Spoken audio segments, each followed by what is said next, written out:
الحمد للہ رب العالمین والصلاة والسلام علی حبیبہ محمد وآلہ وصحبہ اجمعین.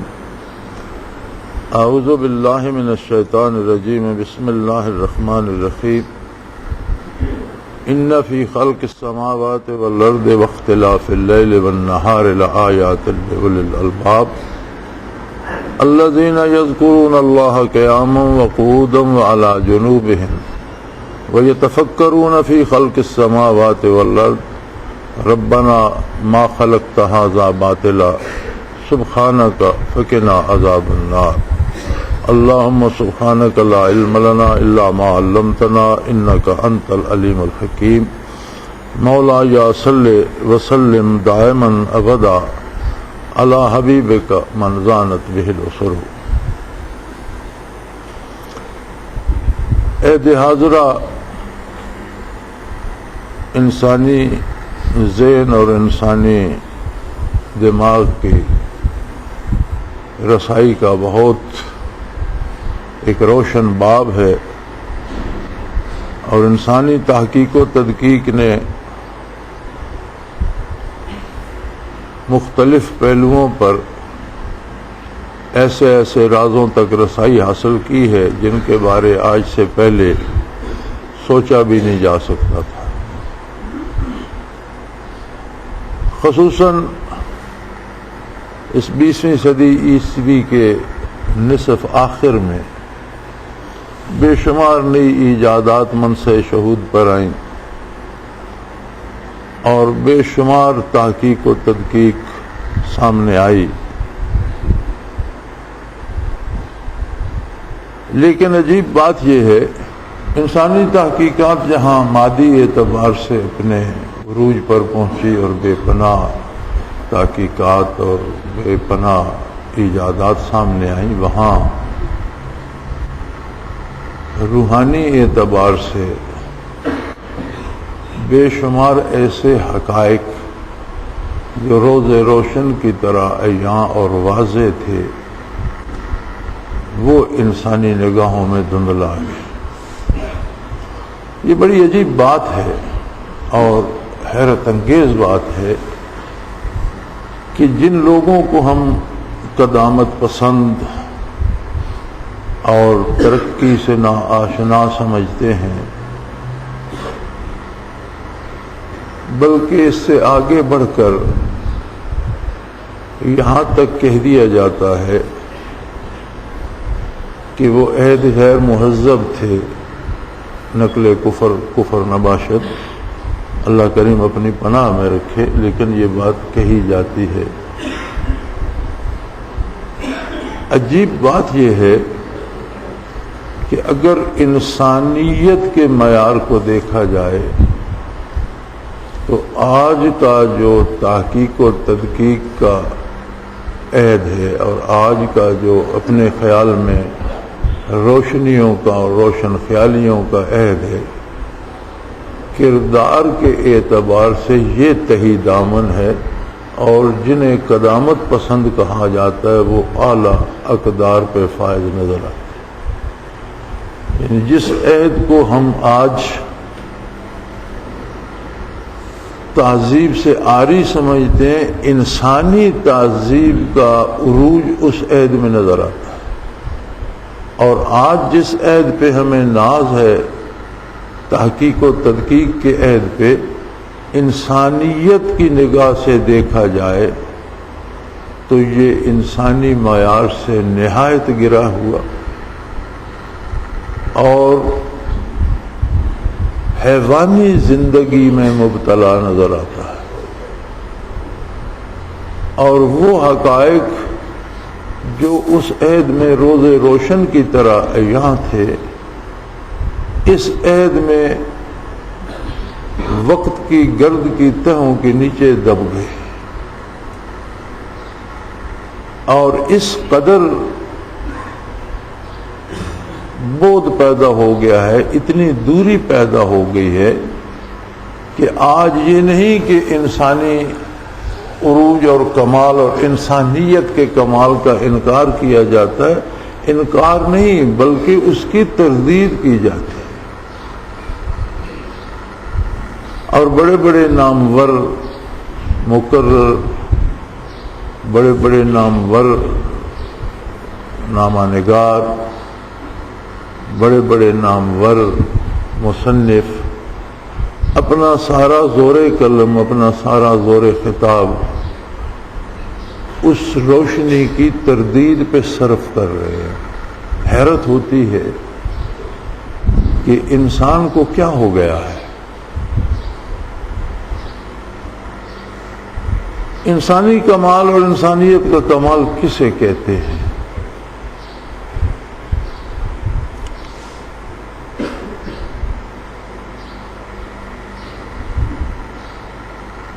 میرا آج کا موضوع ہے کہ تصوف کیا ہے اور فرد کی زندگی پر اور معاشرے پر وہ کیا اثرات مرتب کرتا ہے۔ اس لیے کہ میں نے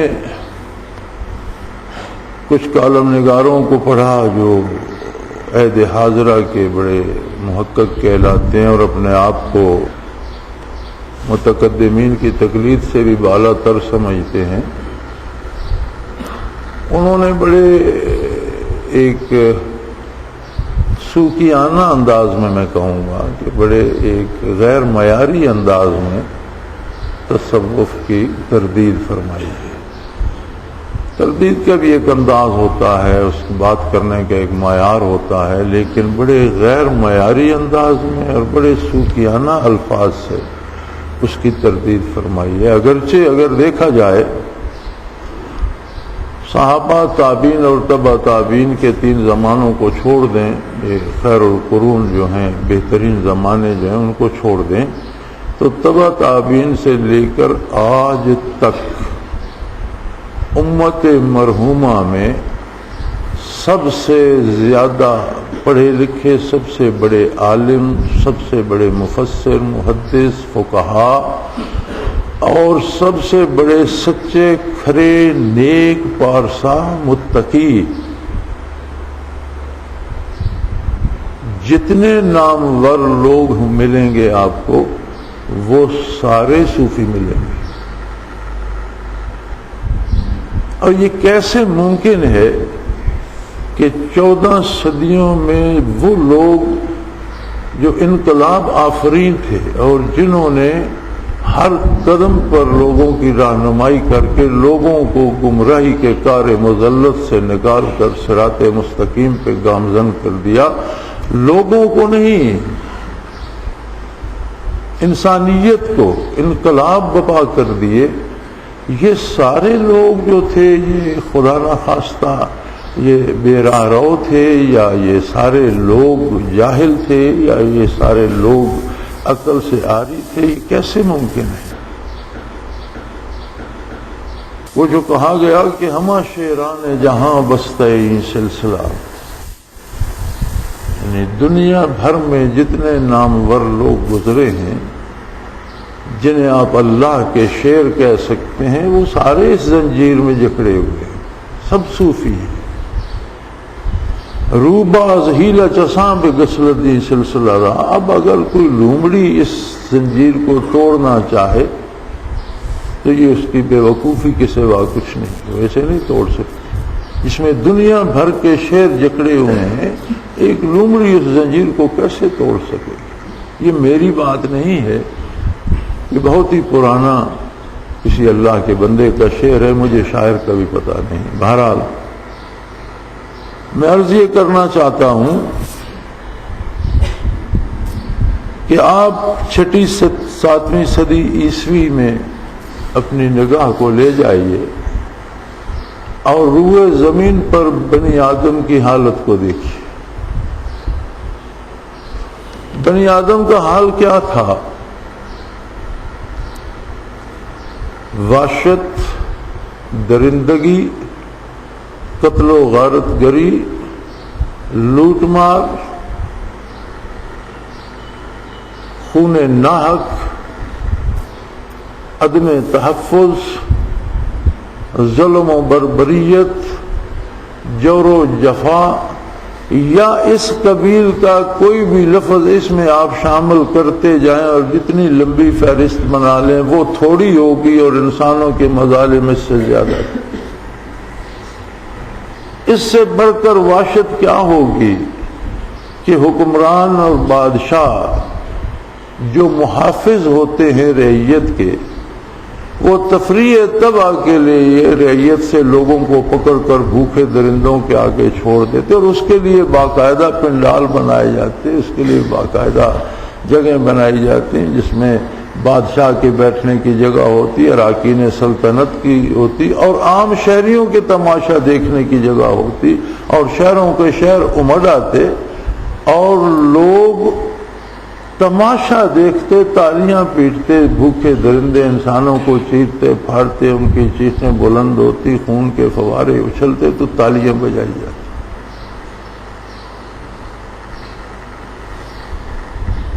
جہاں تک خواتین کا تعلق ہے تو خاتون کو انسانیت سے محروم کر دیا گیا تھا.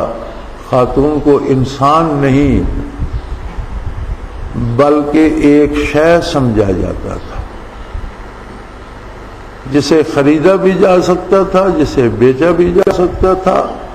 ایک تفریح تباہ کی چیز تھی اور ایک عیاشی کا سامان تھا. حتیٰ کہ بعثت نبوی کے زمانے میں لوگ 10 20 شادیاں کر لیتے تھے، اور جب وہ مرتے تو جہاں ان کا مال تقسیم ہوتا، زمین و جاگیر تقسیم ہوتی، جانور تقسیم ہوتے، وہاں بیٹوں میں باپ کی بیویاں بھی مال کے طور پر بانٹی جاتی تھی. اور صرف اتنی تمیز کرتے تھے کہ جس بیوی کے، جس خاتون کے جو بیٹے ہوتے تھے وہ اپنی ماں نہیں لیتے تھے، باپ کی دوسری بیوی لے لیتے تھے، اور وہ ماں دوسرے بھائیوں کو دے دیتے تھے، اور پھر وہ انہیں داشتہ یا اپنی عیاشی کا سامان بنا کر رکھتے تھے. اس سے بڑھ کر انسانیت کی تذلیل کیا ہوگی؟ آج کے ترقی یافتہ دور نے اس پہلو پہ کتنی ترقی کی ہے. میرے پاس فرصت نہیں ہوتی اور کبھی خبریں یا حالات حاضرہ جاننے کے لیے وقت مل جائے، وہ بھی شاید کبھی کھانا کھاتے وقت کھانا کھانے کی دیر ٹیلی ویژن آن کر دیا تو وہ حالات حاضرہ کا کچھ پتہ چل گیا کہ مغرب کے جو اعداد و شمار ہیں ان کے مطابق 8% لوگ ایسے ہیں جنہوں نے محرمات کے ساتھ بدکاری کی ہے، یعنی بھائی نے بہن کے ساتھ، یا بیٹے نے ماں کے ساتھ، یا باپ نے بیٹی کے ساتھ. 8% میرا خیال ہے کہ ہر 12واں آدمی بنتا ہے. اب آپ یورپ اور امریکہ اور مغرب کی آبادی کو شمار کریں اور اس میں دیکھیں کہ ہر 12واں آدمی ماں کے ساتھ یا باپ بیٹی کے ساتھ یا بھائی بہن کے ساتھ بدکاری کر چکا ہے. اور اب 1400 سال پہلے چلے جائیے اور ان لوگوں کو دیکھیے جو باپ کی بیویاں میراث میں بانٹ کر اپنی داشتائیں بنا لیتے تھے. تو یعنی اس عہد کی دانش نے، عقل و خرد نے اتنی ترقی کی ہے کہ یہ لوٹ کر 14 صدیاں پیچھے چلی گئی. اس نے ہوائی جہاز بنا لیے، اس نے راکٹ بنا لیے، اس نے بجلی کی روشنیاں قید کر لیں، اس نے ٹیلی ویژن اور عجیب و غریب کیمرے ایجاد کر لیے، اس نے کمپیوٹر ایجاد کر لیا. یہ ساری ترقی جو تھی یہ مادی تھی، یعنی مادے کے شعبے میں اس نے دل کی تبدیلی کا عمل سیکھ لیا، آنکھ کی تبدیلی کا عمل سیکھ لیا، اعضاء کی پیوند کاری کا کام سیکھ لیا مادی طور پر. اور اس نے وجود انسانی کی راحت کے لیے ایئر کنڈیشنز بنا لیے بہترین گاڑیاں بنا لی، جہاز بنا لیے، بے شمار چیزیں ایجاد کر لی، ایسا میڈیا بنا لیا الیکٹرانک کہ جس نے پوری دنیا کو ایک گاؤں بنا دیا ہے، گلوبل ولیج بن گئی ہے دنیا۔ لیکن جہاں بات انسان کی آتی، انسان کیا ہے؟ انسان آپ کسے کہیں گے؟ جب بات انسان کی آئے گی تو تفسیر کبیر میں امام راضی رحمۃ اللہ تعالی علیہ نے اس موضوع پہ بڑی خوبصورت بحث کی ہے۔ وہ فرماتے ہیں جب بات انسان کی آئے گی تو یقیناً اور لازماً بات روح کی ہوگی، اس لیے کہ وجود کو وہ حرمت حاصل نہیں ہے جو روح کو ہے۔ بیماری آتی ہے تو اسے لاچار کر دیتی ہے، موت آتی ہے تو اسے بیکار کر دیتی ہے، یہ گل سڑ جاتا ہے اور مٹی میں مل جاتا ہے، واپس وہی مادے کی صورتوں میں تبدیل ہوتا چلا جاتا ہے۔ لیکن روح عالم امر کی شے ہے، کل روح من امر ربی، اور اس کی جو جسے آپ روح کا وجود کہہ لیں یا اس کی ذات کہہ لیں، اس میں کوئی تبدیلی نہیں آتی، روح اسی طرح قائم رہتی ہے۔ لہذا اگر انسان کا اطلاق ہوگا تو روح پر ہوگا۔ مجرد بدن جب روح کے ساتھ ہوتا ہے تو انسان ہوتا ہے، جب روح سے الگ ہوتا ہے تو ایک مردہ ہوتا ہے، ایک میت ہوتا ہے، ایک ناکارہ محض ہوتا ہے۔ اگر کسی کا بیٹا مر جائے یا باپ مر جائے تو سب یہی کہتے ہیں کہ میت کو اٹھاؤ، میت کو، تو کوئی نہیں کہتا ابا جی کو اٹھا لو، کوئی نہیں کہتا میرے بیٹے کو اٹھاؤ۔ کیوں نہیں کہتے؟ کیا وہ اسی کے والد کا وجود نہیں ہے؟ جس والد کو وہ بڑے پیار سے، بڑے ادب سے، بڑے احترام سے ابا جی کہتا تھا، مرنے کے بعد کیوں نہیں کہتا؟ وہ جانتا ہے کہ اب یہ ابا جی نہیں ہے، یہ ایک میت ہے، یہ ایک محض بیکار مٹی کا ایک ڈھیر ہے۔ لخت جگر جن کے مرتے ہیں وہ اسے اپنا بیٹا کیوں نہیں کہتے؟ وہ کیوں میت، وہ ڈیڈ باڈی کیوں کہتے ہیں؟ ڈیڈ باڈی کیا ہوتی ہے؟ کیا وہ انسان نہیں ہے؟ اس کا مطلب ہے وہ انسان نہیں ہے، وہ روح کا ایک آلہ ہے جسے روح اس عالم آب و گل میں استعمال کر کے کردار ادا کرتی ہے، اچھا کرتی ہے یا برا کرتی ہے، ایمان لاتی ہے یا کفر کرتی ہے، نیکی کرتی ہے یا برائی کرتی ہے۔ مجرد روح اس دار عمل میں عمل نہیں کر سکتی جب تک اس کے پاس وجود کا ہتھیار نہ ہو، تو یہ محض ایک ہتھیار ہے جو روح کو دیا جاتا ہے۔ اگر انسان کی بات ہوگی تو اس کا اطلاق بدن پر اکیلے پر نہیں ہوگا، بدن پر اطلاق روح کے ساتھ ہوگا، اور اگر اکیلے پر ہوگا تو پھر روح پر ہوگا، بدن پر نہیں ہوگا، کیونکہ یہ تغیرات جو بدن میں آتے ہیں وہ روح میں نہیں آتے، وہ فنا نہیں ہوتی، وہ مٹتی نہیں، وہ گلتی سڑتی نہیں ہے۔ تو اس اعتبار سے اگر ہم یہ سمجھیں کہ انسانی ترقی یا انسانیت کی ترقی کیا ہے، تو انسانیت نے یہ ترقی کی کہ جس کار مذلت سے اسے نبی اکرم صلی اللہ علیہ وسلم نے، اللہ کے کتاب نے، اللہ کے احکام و فرامین نے، اللہ کے دین نے نکال کر شرف انسانیت پر سرفراز فرمایا تھا، وہاں سے گرتے گرتے آج کا آدمی پھر اسی کار مذلت میں گر چکا ہے جہاں 1400 سال پہلے تھا۔ اب جب کردار میں اتنی کمی آئی ہے تو باقی معاملات میں بھی ویسی آئی ہوگی۔ آج آپ دیکھ لیں کہ کتنی قتل و غارت گری ہو رہی ہے، کون کس کو مار رہا ہے؟ کیا انسان انسانوں کو نہیں مار رہے؟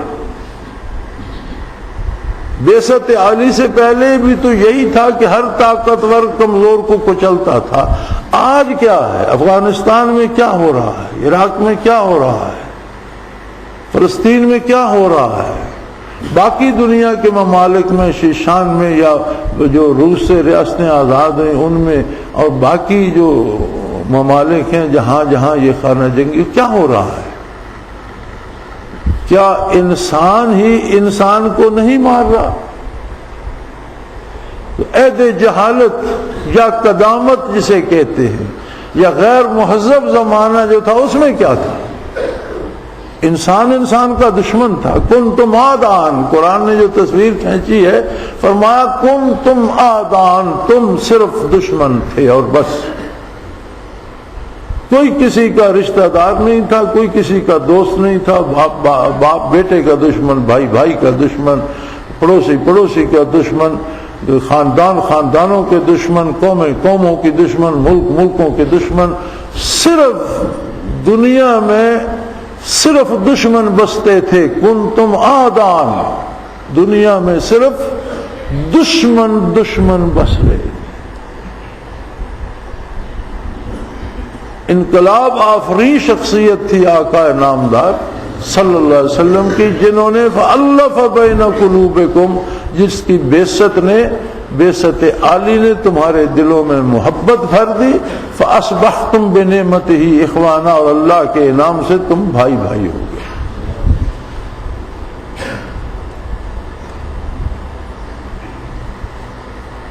یا ایھا الناس اتقوا ربکم الذی خلقکم من نفس واحدہ وبث منہما رجالا کثیرا ونساء۔ لوگوں اس اللہ کے ساتھ اپنا معاملہ درست رکھو جس نے تمہیں ایک نفس سے پیدا فرمایا۔ قرآن کریم کا ارشاد ہے کہ اللہ نے ایک فرد کو دست قدرت سے بنایا، حضرت آدم علیہ نبینا و علیہ الصلوۃ والسلام۔ ایک فرد کو دست قدرت سے بنایا، مٹی سے بنایا، جیسے بنایا، ایک فرد کو پیدا فرمایا۔ اب اس کے ساتھ جو جوڑا پیدا کیا، کیا اسی طرح مٹی سے اماں حوا نہیں بن سکتی تھی؟ حضرت آدم کو جب ایک گارے سے بنایا، ایک مٹی سے بنایا، تو اسی مٹی سے ایک کی بجائے اللہ کریم دو بنا دیتے، مرد بھی خاتون بھی، آدم علیہ السلام بھی حوا بھی۔ اللہ نے یہ پسند نہیں فرمایا، بلکہ حضرت حوا کو آدم علیہ السلام کے وجود سے بنایا، ان کے وجود سے نکالا۔ یہ بنیادی وہ رشتہ ہے جو فرد کا فرد کے ساتھ ہے کہ ہر فرد دوسرے فرد کے وجود کا حصہ ہے۔ دنیا کا ہر فرد انسانیت کا حصہ ہے۔ جیسے ایک درخت ہے، اس کا تنا اگتا ہے، کونپل اگتی ہے، وہ تنا بن جاتی ہے، اس سے ڈال نکلتے ہیں، پتے نکلتے ہیں، پھول نکلتے ہیں، پھل آتے ہیں، لیکن وہ پھل بھی اس درخت کا ہوتا ہے، وہ پھول بھی اس درخت کا ہوتا ہے، وہ پتے بھی اس درخت کے ہوتے ہیں، وہ کونپلیں اور شاخیں بھی اسی درخت کی ہوتی ہیں، اور بنیادی طور پر وہ سارے ایک درخت کے بن کر اس سایہ فگن رہتے ہیں، پھل دیتے ہیں، پھول دیتے ہیں درخت کی سرسبزی اور شادابی پر۔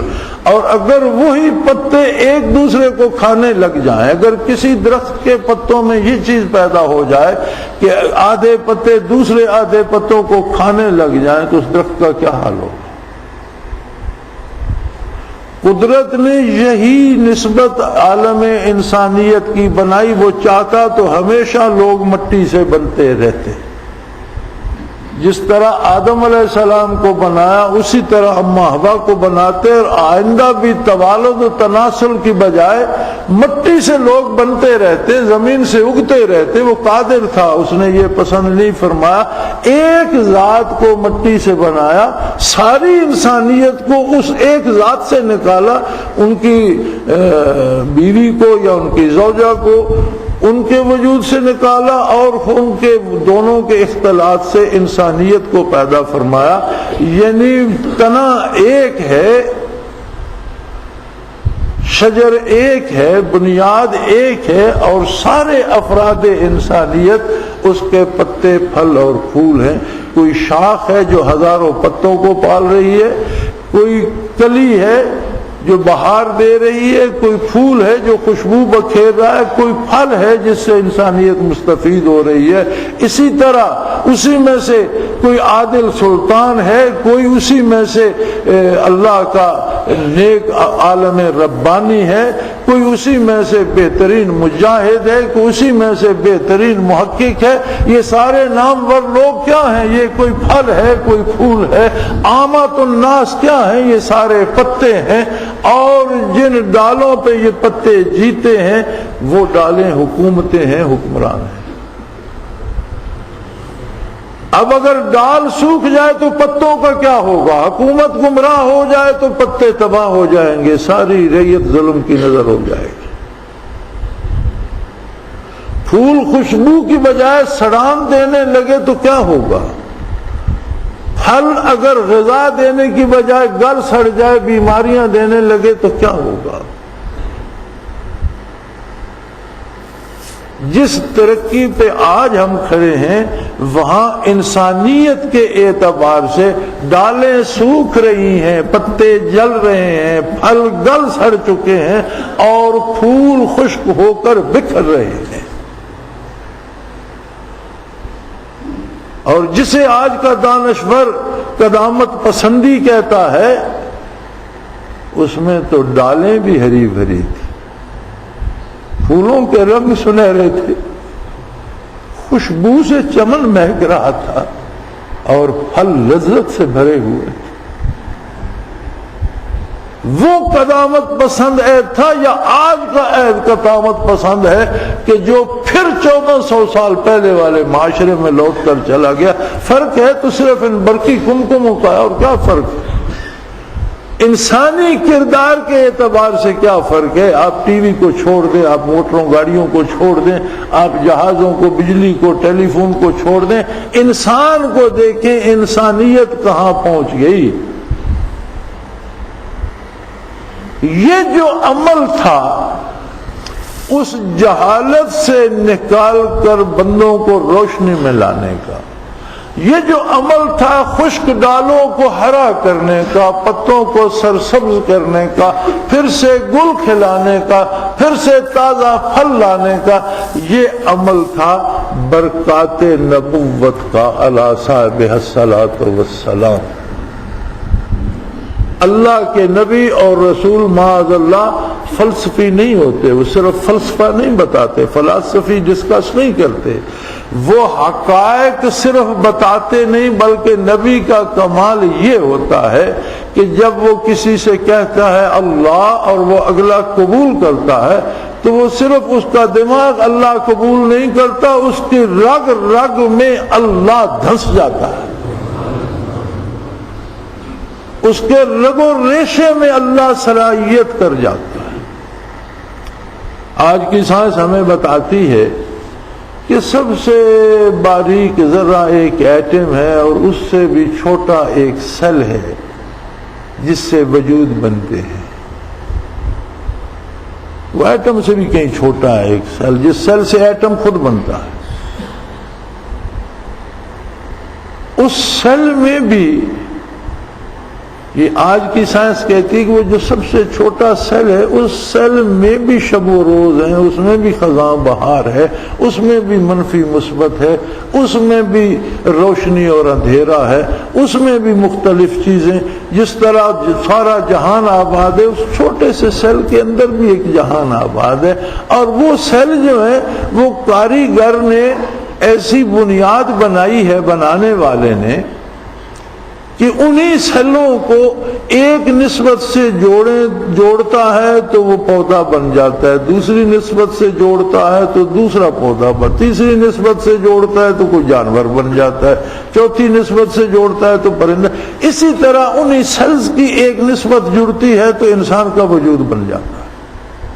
اب ایک وجود میں کتنے سیل ہیں یہ کوئی نہیں گن سکتا، کہ وہ گنتی سے باہر ہے، وہ اتنا چھوٹا ہے کہ وہ گنتی سے باہر ہے۔ اللہ کا نبی جب بتاتا ہے لا الہ الا اللہ تو وجود کے ہر سیل میں بس جاتا ہے لا الہ الا اللہ۔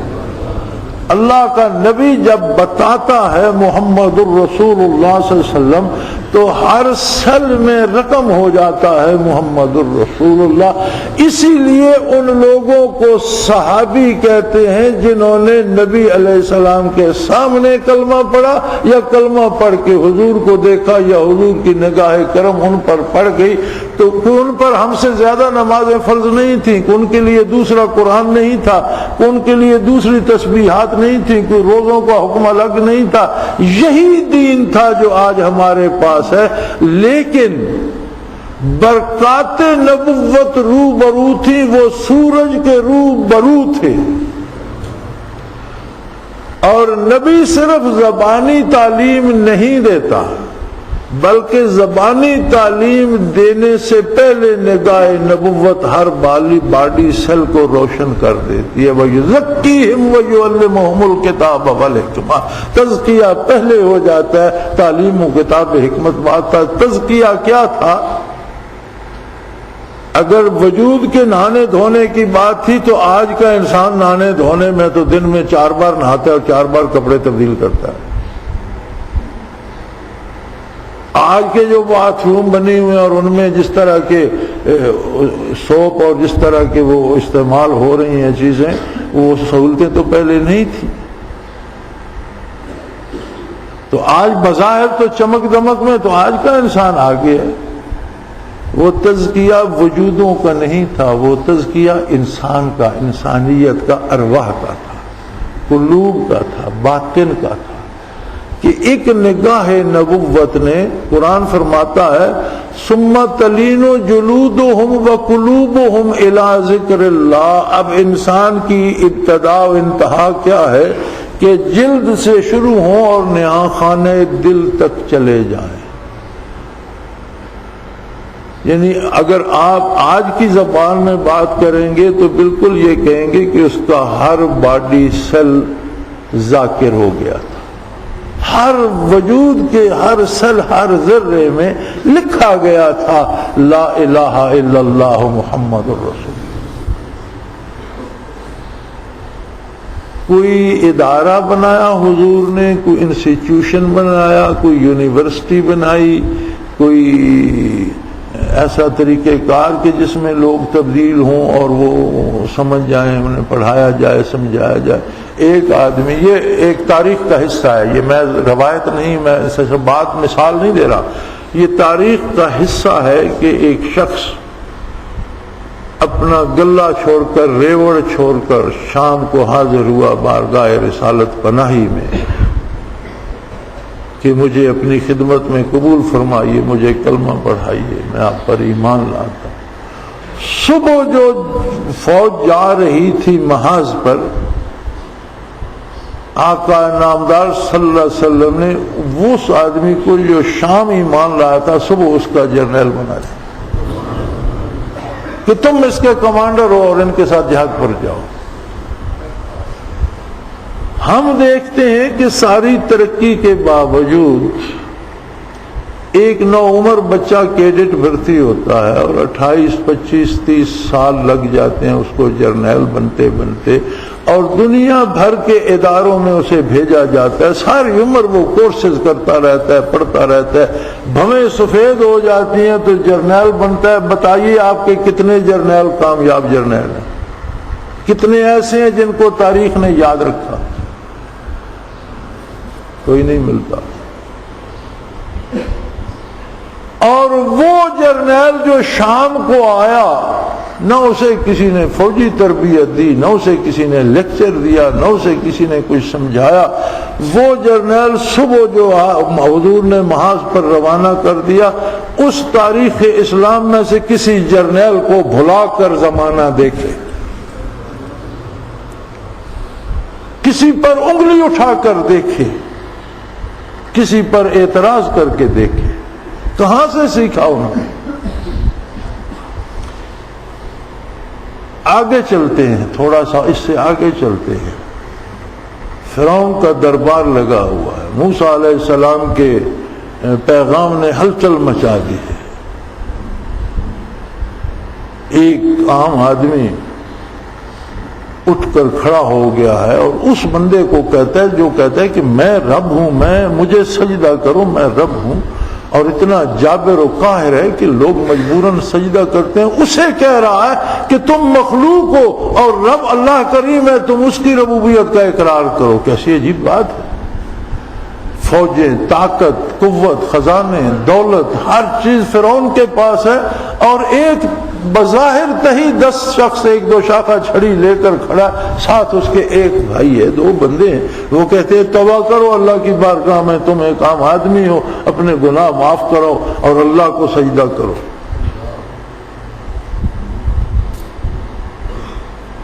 ہمیں اللہ نے بھیجا ہے۔ اس نے کیا، اللہ نے تمہیں، کون اللہ ہے، کہاں سے تمہیں؟ اللہ وہ ہے جس نے سب جہانوں، جس نے تمہیں بھی پیدا کیا ہے، جو تمہیں بھی کل موت دے گا، جو تمہارے آباء و اجداد کو موت دے، جہاں وہ گئے کل تمہیں بھی اس کے حضور جانا ہوگا۔ تمہیں اللہ نے کیا نشانی دی؟ انہوں نے معجزات پیش کر دیے۔ اب اس نے کہا یہ تو جادو ہے۔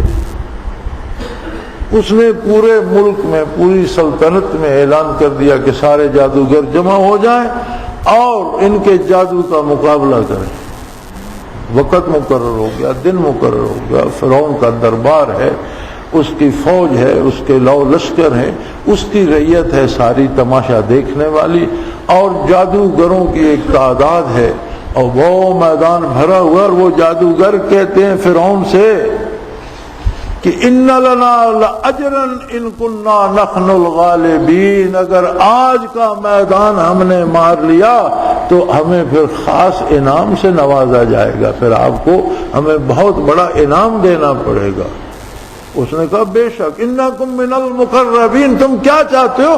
میں تمہیں اپنے اہل دربار میں جگہ دے دوں گا، ایک دن کا انعام نہیں، ایک دن کی ایک دوں کی جاگیر نہیں، بلکہ میں تمہیں پکا پکا اپنے دربار میں تمہاری سیٹیں لگا دوں گا، اور تم میرے اہل دربار میں ہو جاؤ گے جن پر ہمیشہ میری نوازشیں عام رہتی۔ اب میدان سجا، مخلوق حاضر ہے دیکھنے کے لیے۔ جادوگروں نے نبی سمجھ کر نہیں، ایک بڑا جادوگر سمجھ کر، کہ ہے تو بڑا ماہر فن جس نے فرعون کو مصیبت میں ڈال رکھا ہے، تو اہل فن اپنے فن کا احترام تو کرتے ہیں۔ تو انہوں نے موسیٰ علیہ السلام کا ادب کیا اور پوچھا کہ بھی آپ کی حیثیت بھی جو ہے وہ کم تو نہیں ہے، اگر آپ نے فرعون کو مصیبت میں ڈال دیا ہے اور اسے ملک بھر سے جادوگر بلانے پڑے ہیں، تو پھر آپ لائق احترام تو ہیں، آپ پہلے اپنا کمال دکھانا پسند فرمائیں گے یا ہمیں اجازت دیں گے کہ ہم اپنی جادوگری کا کمال دکھائیں؟ ایک چھوٹی سی بات ہے، دیکھیں اس میں یہی تصوف ہے، سارا یہ تصوف ہے کہ اللہ کے رسول کا انہوں نے احترام کیا۔ اب وہ نبوت سے تو آشنا نہیں تھے، کسی نبی کا زمانہ دیکھا نہیں تھا، کسی نبی کی تعلیمات، انہوں نے تو فرعون کو خدا دیکھا تھا، لیکن ایک بات کے وہ قائل تھے کہ بندہ با کمال ہے جس نے فرعون جیسی شخصیت کو مصیبت ڈال دی ہے، بندہ با کمال ہے، صاحب کمال کا احترام ہونا چاہیے۔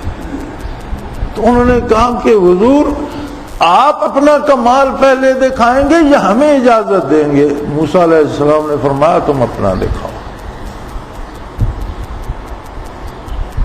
تو انہوں نے کوئی شاطیر پڑے تھے، کوئی بڑے بڑے رسے لا کے رکھے ہوئے تھے، انہوں نے جادو پڑھا تو وہ میدان میں جتنے شاطیر تھے اور رسے تھے وہ اژدہا بن کر دوڑنے لگے اور ہر طرف طوفان مچ گیا۔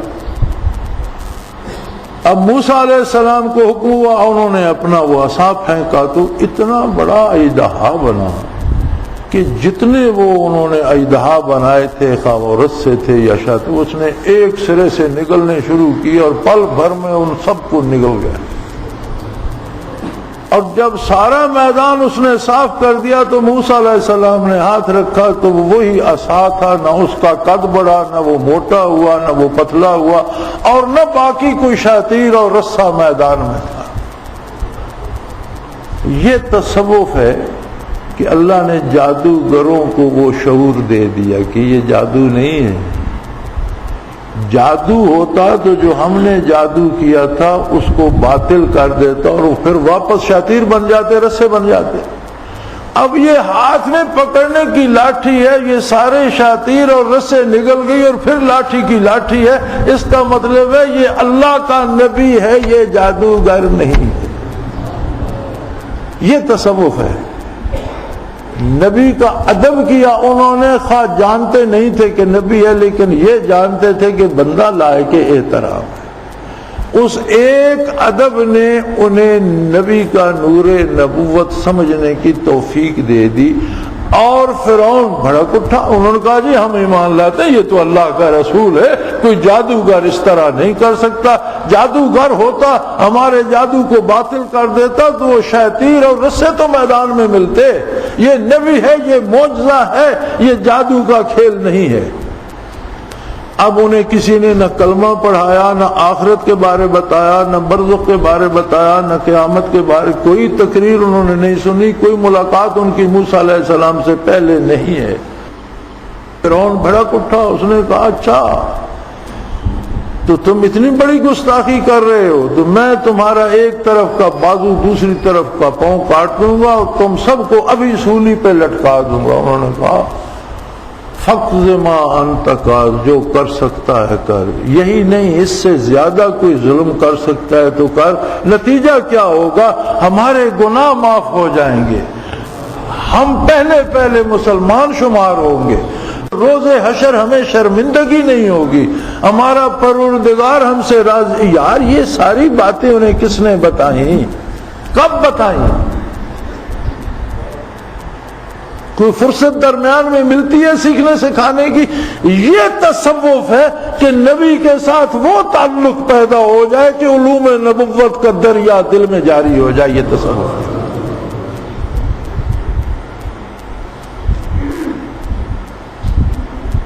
یہ تصوف ہے کہ اس مادی زندگی سے, کفر کی اور گناہ کی زندگی سے ایمان کی موت عزیز ہو جائے. یہ تصوف ہے. دنیا چھوڑنی پڑ جائے تو اس پہ خوش ہو جائے کہ تلافی معافات ہو جائے گی, قتل ہو جاؤں گا تو کیا بات ہے, گناہ معاف ہو جائیں گے, اللہ راضی ہو جائے گا, رہ کر کیا کرنا, جانا تو ہے, کل ننگے ہاتھ چلے گئے تو کیا فرق پڑتا ہے. یہ وہ فیض رسالت ہے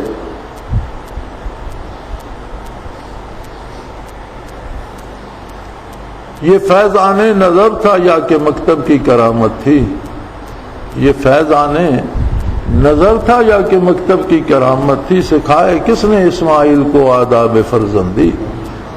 کہ چھوٹا سا ننھا سا بچہ جو ساتھ چل رہا ہے وہ تعبیر دے رہا ہے کہ ابا جی خواب کی بات آپ کر رہے ہیں, آپ نبی اور رسول ہے, رسول کا خواب وہی ہوتا ہے. یا ابا تفعل ما تؤمر, آپ کو خواب نہیں, آپ کو حکم دیا جا رہا ہے اور جو حکم دیا گیا اس پر عمل کر. یہ کس نے پڑھا دیا اس ننھے سے اسماعیل کو؟ کسی سکول نہیں گیا, کسی مکتب نہیں گیا, کس نے سکھایا؟ یہ جو فیضان نظر کی بات ہے یہی تصوف ہے.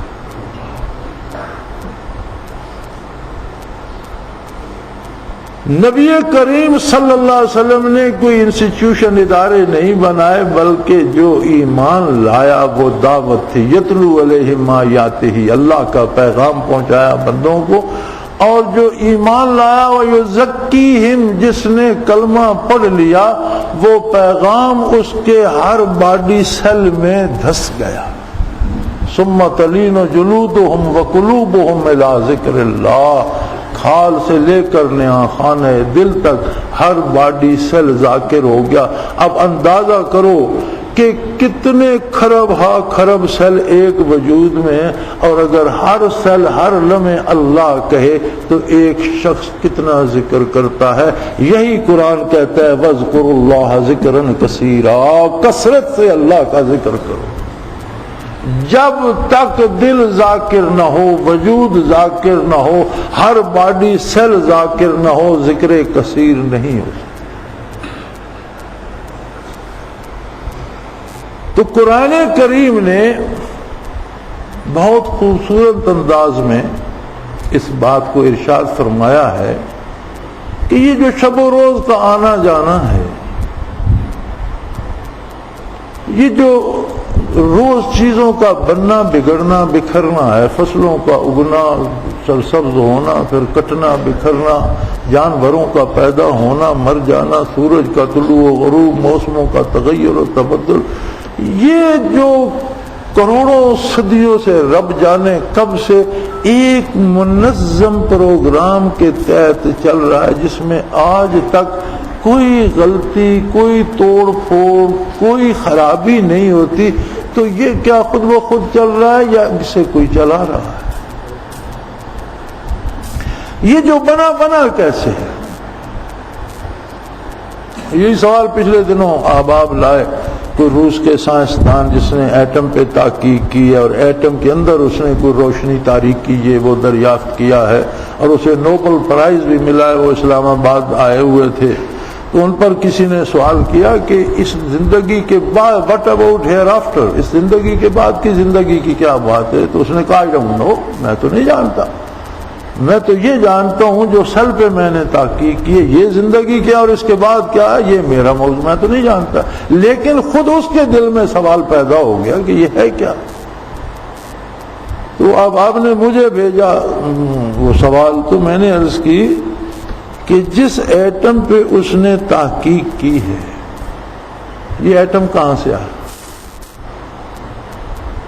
اسے کہو اس سوال کا جواب دے کہ کوئی ہے جس نے اس ایٹم کو بنایا اور اس کے اندر یہ ترتیب روشنی اور تاریکی اور گرمی اور سردی کی رکھی، کوئی ہے؟ اگر کوئی ہے، جب اس تک وہ پہنچ گیا تو اس کے بعد آخرت کی زندگی کی بات کریں گے،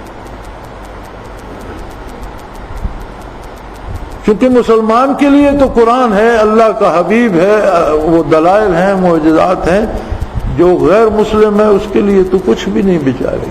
یہ کافر ہونا اتنی نامرادی ہے کہ روز روشن میں چمگادڑ کی طرح اندھا ہے، لیکن اس کے پاس یہ دلیل تو ان فی خلق السماوات والارض واختلاف اللیل والنہار لآیات لأولی الالباب، یہ شب و روز، یہ تغیر و تبدل، یہ ہر لمحہ ہر آن پتہ نہیں کتنی تخلیق ہو رہی ہے اور ہر آن پتہ نہیں کتنی مٹ رہی ہے، اس سب میں ایک ایسی ترتیب ہے کہ باغ اجڑتا نہیں۔